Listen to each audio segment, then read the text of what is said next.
Bismillahirrahmanirrahim. Alhamdulillahilladzi nawwarana binuri syamsi wa duhaha wa adha'ana bidiya'il qamari idza talaha. Wassalatu wassalamu ala alladzi uhiyal Qur'an bilughatin yantiquha lughatin arabiyyatin izdada lil mu'minin khusyu'an biha. Ayyuhal hudur uhayyikum tahiyatan tattahidul qulubu biha. Assalamualaikum warahmatullahi wabarakatuh. Waalaikumsalam warahmatullahi wabarakatuh. Siyadatul Karim, Fadilatul Al-Mudir, Al-Akademi, Fadilatul Ustaz Muhammad Karya Suhada, Siyadatul Qurama, Abdullah wa Talibat, Limarkazi Al-Lughatil Arabiyyah. Baik, pada kesempatan yang penuh berkah ini, kita akan sama-sama membahas tulisan saya yang ada di media ya. Saya sudah kirim ke grup, mungkin nanti bisa dibaca-baca. Mohon maaf karena tidak ada persiapan, tiba-tiba langsung diminta oleh Ustadz Oman untuk mengisi, jadi ya mungkin apa yang pernah saya tulis saja. Baik hadirin, mahasantri dan mahasantriwati yang saya cintai, pada tulisan saya itu saya beri judul romansa hamba yang lemah dalam Al-Quran. Sudah pernah baca? Ada yang pernah baca? Belum ya? Nah, ini kayaknya ada wajah-wajah baru ya? Ada wajah-wajah baru? Sini baru. Oh, banyak yang baru ya, Masya Allah. Perempuan juga. Ya. Yang belum pernah lihat saya siapa? Yang baru lihat pertama kali? Ini ya, saya baru lihat. Jurusan apa? Siapa lagi? Itu baru lihat juga tuh. Jurusan apa? MPI. Masya Allah. Jurusan apa? MPI. Apa? BSA. Masya Allah tuh. Matematika. Luar biasa matematika. Nggak salah alamat ini. Ada lagi yang lain? Ya, saya pernah bikin video YouTube untuk matematika Al-Quran. Coba lihat nanti kapan-kapan. Oke. Judulnya romansa hamba yang lama dalam Al-Quran. Romansa itu apa sih? Romansa. Apa bedanya romansa sama cerita biasa? Ada yang tahu? Dalam aliran filsafat ada disebut dengan filsafat romantisme. Nah, filsafat romantisme. Jadi prinsip dari romansa atau filsafat romantisme yang pertama adalah menyentuh emosi, gitu ya, menyentuh emosi, menyentuh perasaan. Biasanya perempuan ya, yang lebih gampang tersentuh. Itu. Jadi seorang teman filsafat romantisme itu lahir ketika manusia di dunia itu lebih banyak mengedepankan akal. Nah, romantisme untuk menyeimbangkan, jangan terlalu logis gitu. Sesekali coba pakai perasaan. Nah, jadi seorang roman yang pertama dia adalah seseorang yang selalu mengembalikan perasaan. Ketika akal terlalu dominan, perasaan dikembalikan. Itu adalah seorang roman. Prinsip pertamanya seorang romantik atau roman atau romansa. Prinsip kedua dari romansa, ini nggak ada di tulisan, makanya saya sampaikan. Kalau ada di tulisan mah mending baca sendiri ya. Nah, prinsip kedua dari romansa apa? Prinsip kedua dari romantisme apa? Setia. Bukan. Prinsip kedua dari romantisme atau romansa adalah adanya apa? Misteri. Ya. Dulu saya punya seorang guru ya. Beliau luar biasa. Ketika berada di majelis misalkan Nahdien, beliau terlihat seakan-akan Muhammadiyah. Jadi ujung ceramahnya pakai wabillahi taufiq wal hidayah. Tapi sebaliknya, ketika berada di lingkungan Muhammadiyah, dia seakan-akan terlihat NU. Ya, di ujung ceramahnya pakai wallahul muwaffiq ila aqwamit thoriq. Terus juga beliau ketika berada di lingkungan yang modern, kayak ngisi ceramah di perkantoran, itu beliau pakai peci. Tapi ketika ngisi ceramah di lingkungan asatidzah pesantren, terlihat progresif, jadi dia nggak pakai peci. Itu kan misterius ya. Jadi ada semacam kontradiksi. Nah, itu juga salah satu prinsip dari romansa. Ada misteri yang harus digali.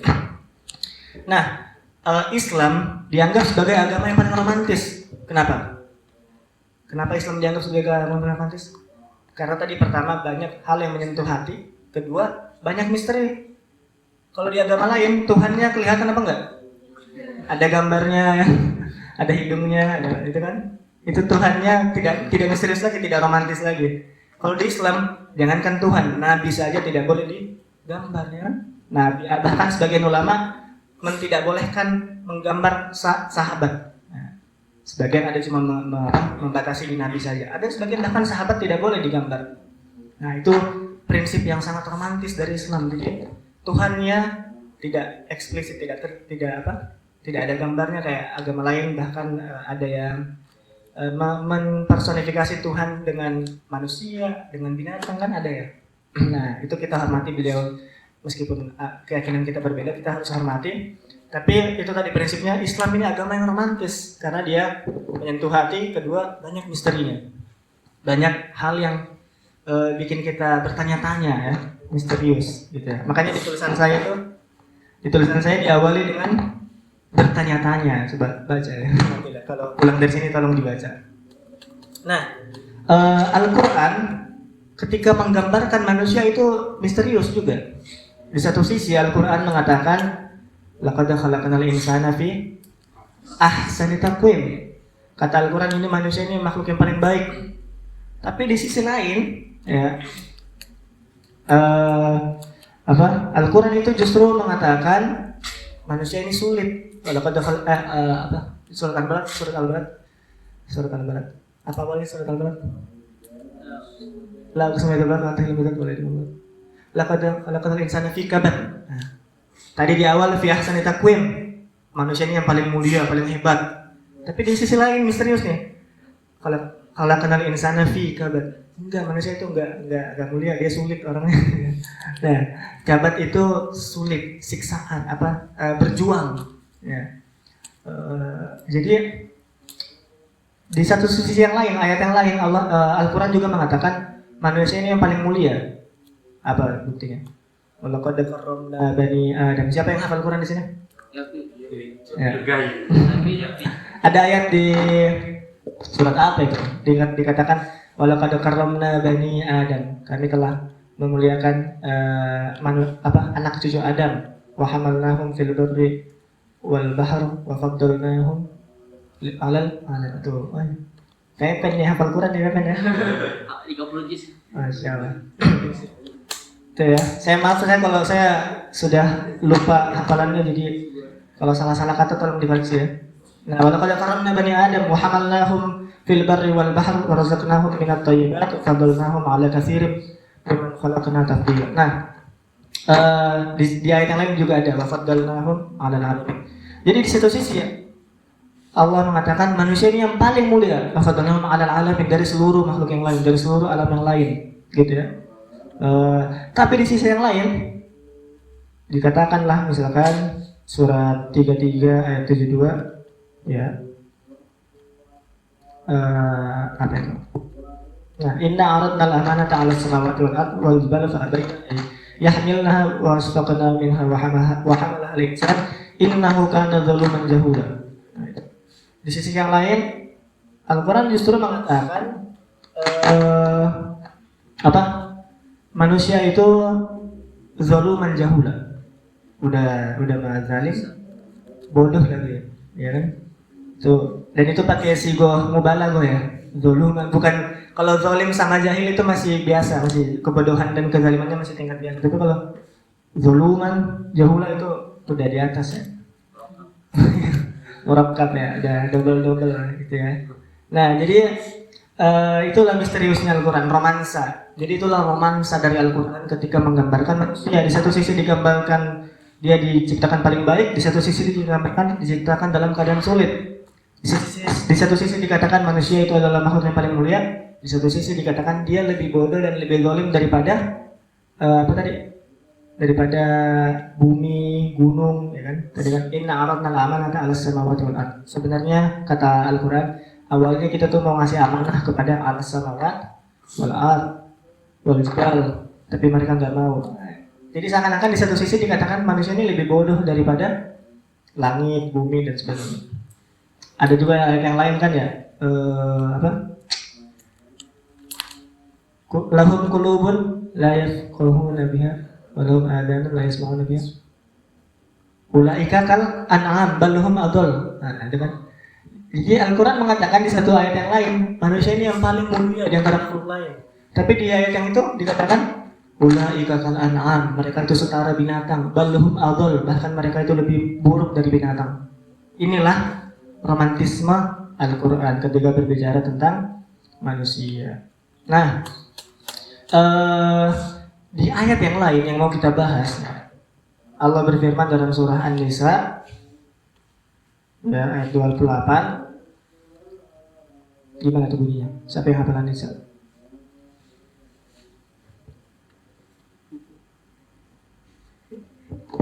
Gimana bunyinya? Saya juga agak-agak lupa. Saya buka dulu ya. Nah, yuridullahu wallahu yuridu an yatuba 'alaikum wa yuridu alladziina yattabi'una asy-syahawati an tamilu mailan 'azima. Yuridullahu an yukhaffifa 'ankum wa khuliqal insanu dha'ifa. Nah, jadi Allah itu sebenarnya ingin memberikan kita taubat. Tapi yuridul ladzina yattabi'una asy-syahawat an tamilu mailan 'azima. Tapi para pengikut syahwat menginginkan kita ini berpaling dengan pemalingan yang azim. Nah, sebenarnya Allah itu yuridullahu ayyukhaffifa ankum, ingin meringankan cobaan kita di dunia ini, karena sesungguhnya wa khuliqal insana dha'ifa. Karena sesungguhnya manusia itu diciptakan dalam keadaan lemah. Nah, jadi memang manusia ini sangat lemah ya. Coba kalau kita lihat, ada enggak di antara kita yang bisa tidak tidur 3 hari aja? Ada 3 hari tidak bisa tidur? Tidak ada kayaknya ya. Menurut kedokteran, kalau manusia tidak tidur sampai 3 hari itu nafas berikutnya setelah 3 hari itu sudah pindah alam ya, udah meninggal. Udah jantungnya udah rusak gitu ya. Nah, terus ada enggak di antara kita yang tidak buang air 2 hari aja? 2 hari mungkin bisa ya, 1 minggu. Tidak ada ya. Jadi itu semua menunjukkan kita ini lemah ya. Terus tanda manusia lemah itu kata para ulama, karena manusia itu mutasail, sering bertanya-tanya. Ya. Ada enggak dalam 1 hari kita yang enggak bertanya? Pasti bertanya semua kan. Dari ketika kita lahir, kita bertanya ke orang tua tentang ini, tentang itu, apa ini, apa itu. Nah, itu adalah tanda manusia yang lemah. Oke? Karena manusia lemah, maka pasti manusia membutuhkan perlindungan. Perlindungan ini yang disebut dengan isti'adzah. Jadi tulisan saya di situ sebenarnya adalah meneliti berapa kali kalimat isti'adzah terulang dalam Al-Quran, atau perintah isti'adzah. Berapa kali sebenarnya Al-Quran memerintahkan kita untuk berlindung kepada Tuhan. Nah, perintah berlindung ini ada 2 ya. Ada yang qul a'udzu, ada yang fasta'idz.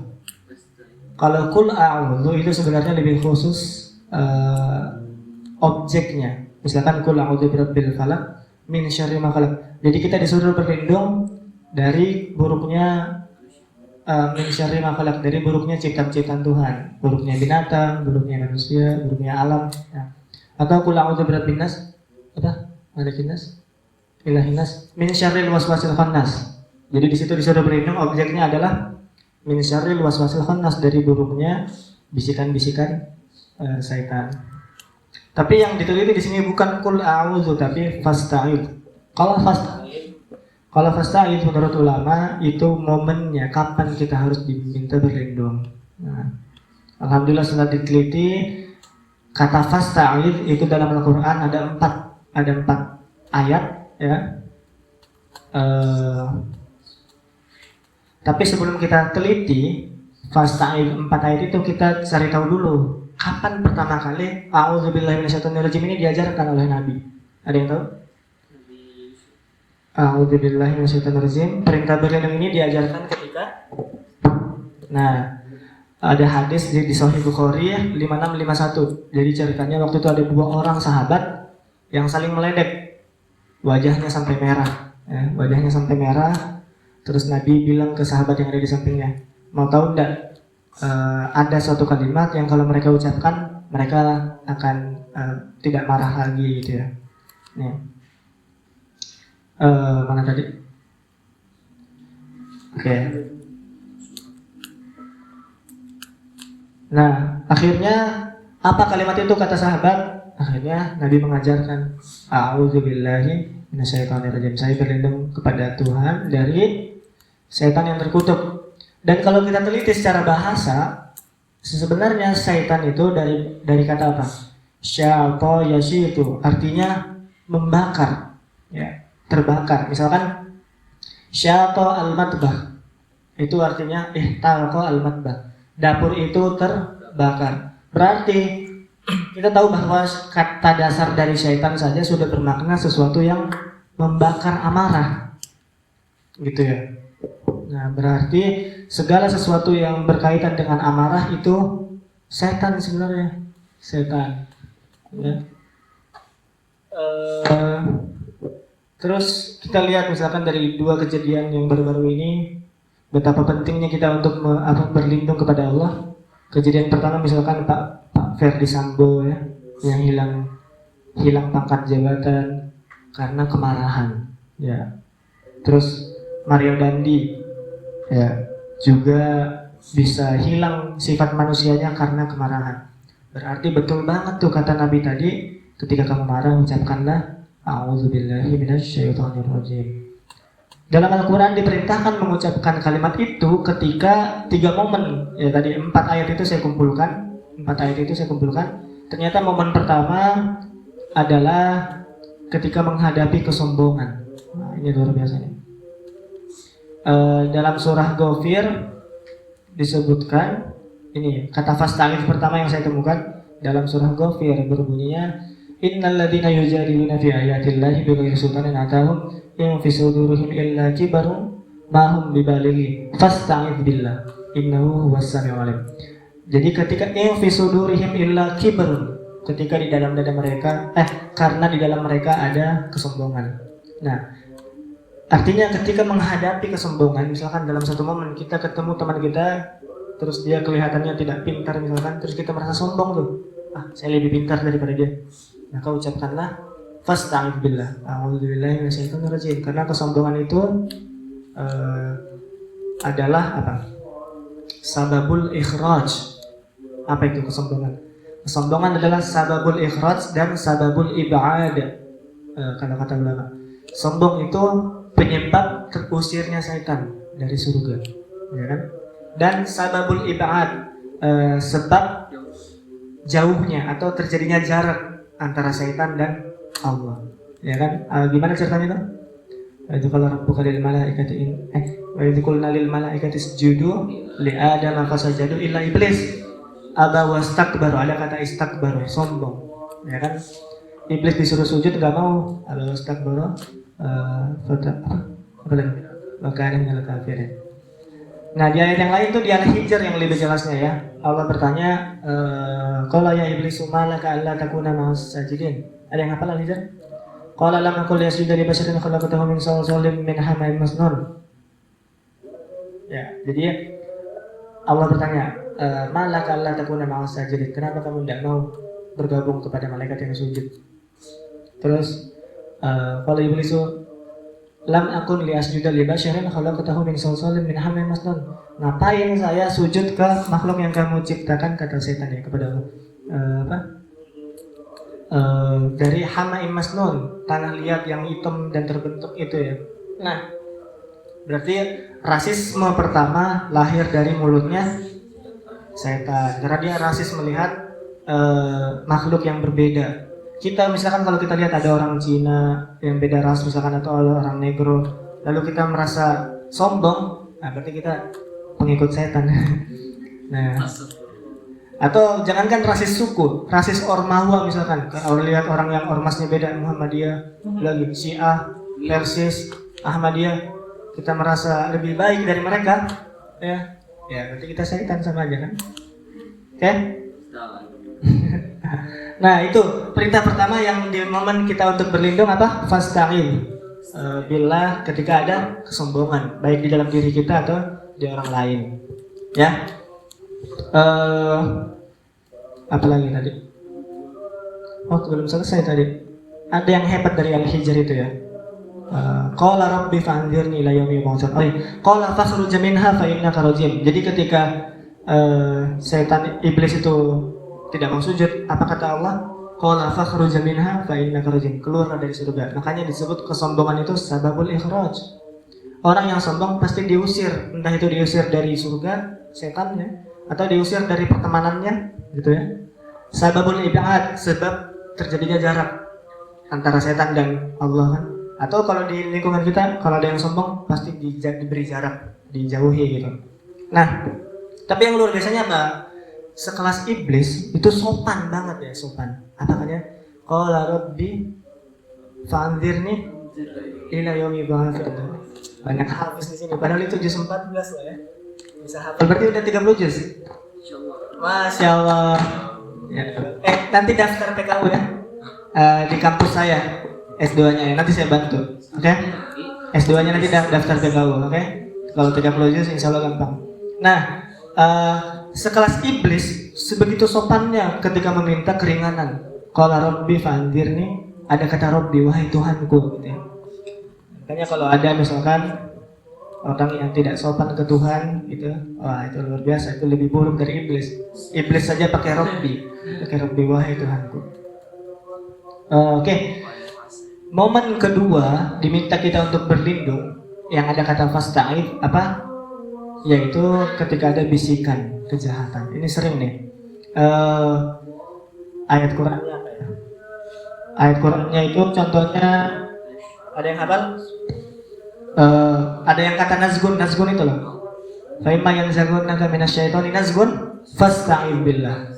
Ketika ada bisikan dari syaitan, berlindunglah kepada Allah. Itu ada 2 ayat, tapi intinya sama. Nah, kenapa ketika dibisikan kita diminta berlindung? Ya, jadi dalam dunia kriminologi ada 2 bentuk kejahatan. Ya, kejahatan yang didahului bisikan atau rencana, kejahatan yang tidak terencana.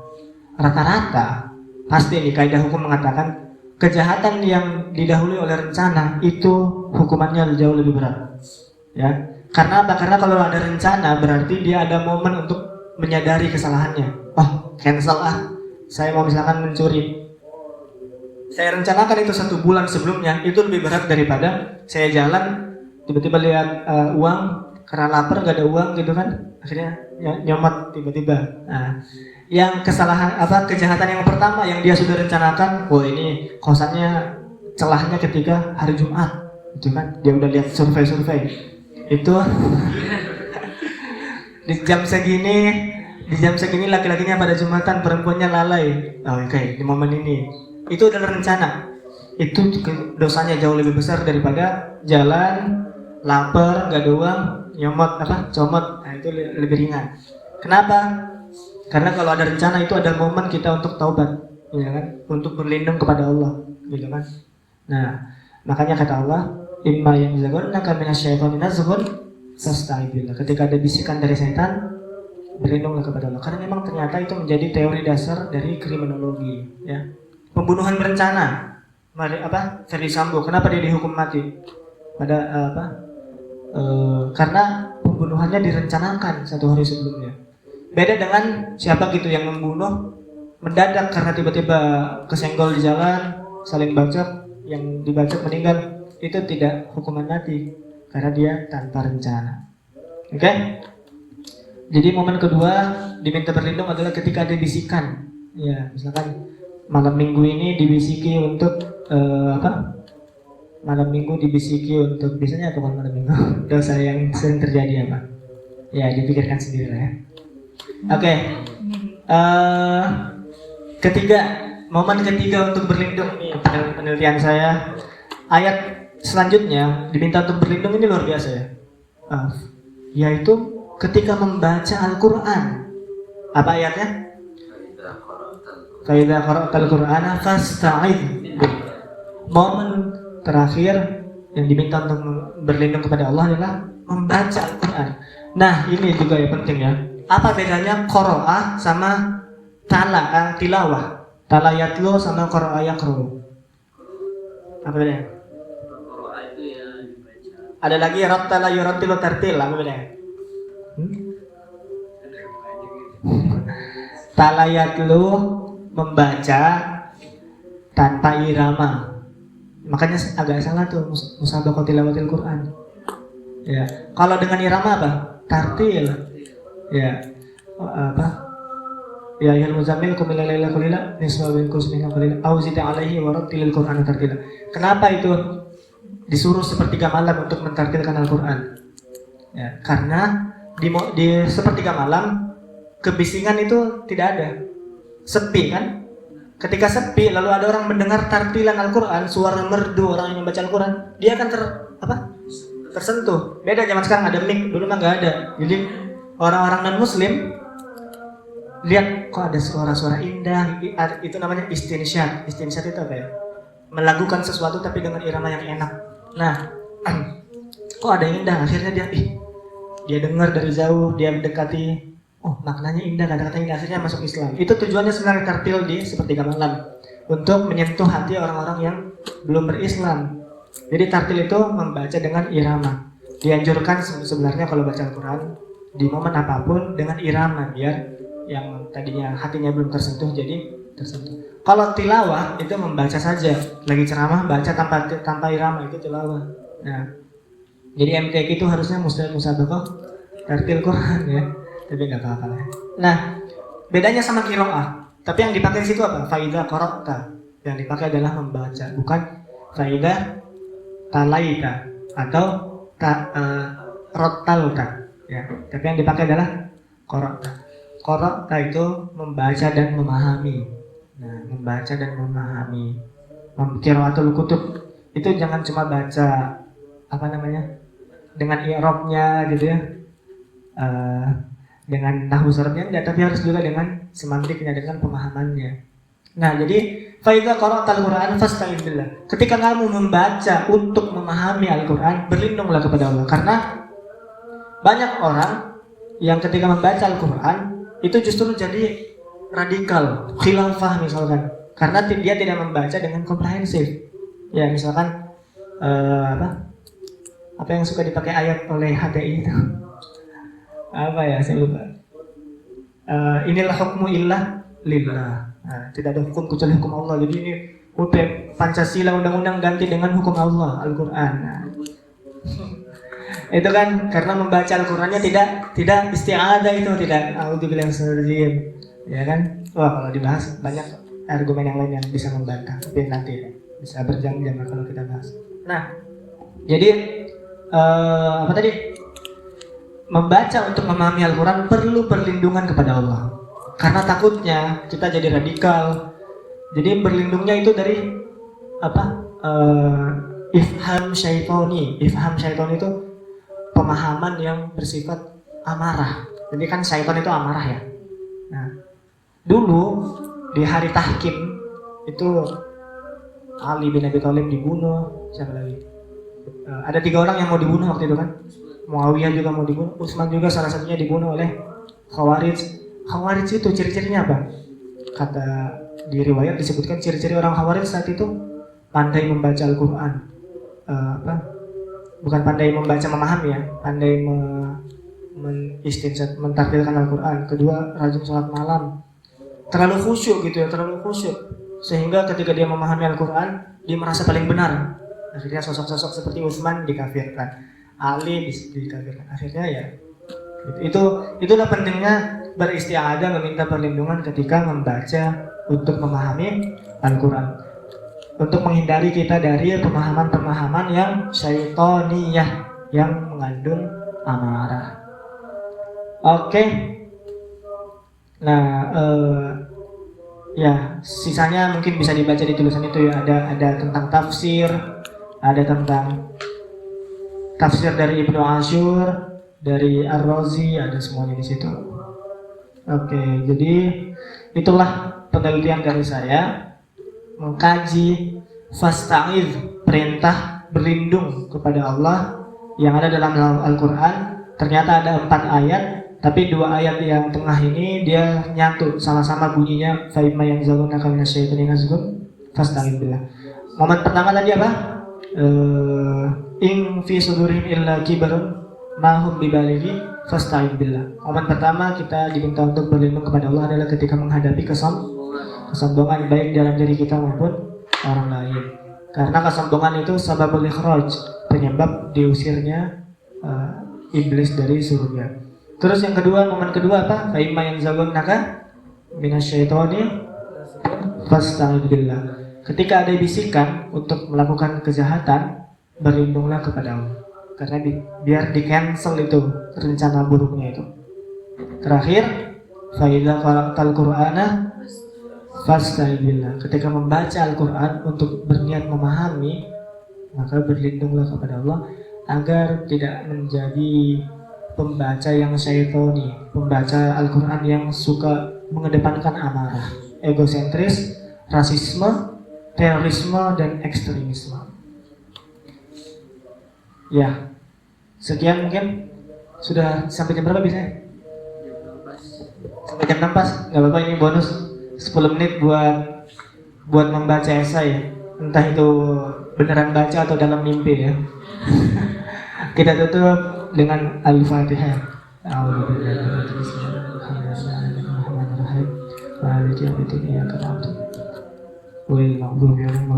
Wallahul muwaffiq ila aqwamit thoriq.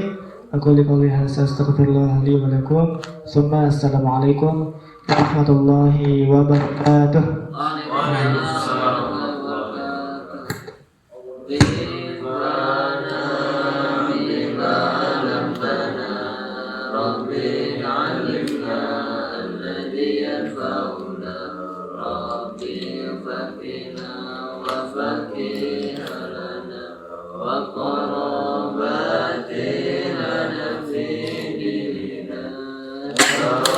Tawassalna bi